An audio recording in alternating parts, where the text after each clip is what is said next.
V svetu globalizacije je treba razmišljati o omejenosti naravnih virov. Kajti s tem, ko toliko še rabljene opreme zmečemo proč, čisto po nevestnosti, ker nimamo dovolj informacij, zelo oškodujemo okolje, naravo in nenazadnje sami sebi ropamo delovna mesta.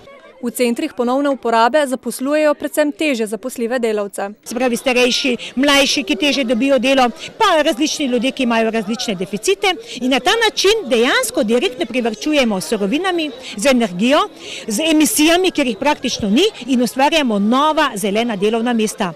Namerni so med drugim predstavili tudi, kako lahko na primer iz rabljenega tekstila sešijemo ponovno uporabne izdelke ali kako popraviti omaro in belo tehniko. Projektu se je pridružila tudi tamkajšnja osnovna šola. Zavedamo se hude problematike onesnaževanja okolja. Jaz sem namreč po osnovni stroki geograf. In kaj okolje pomeni, kaj nam narava lahko da, vemo, da z njo lahko preživimo, če bomo uničili, pomeni, da preživeli ne bomo.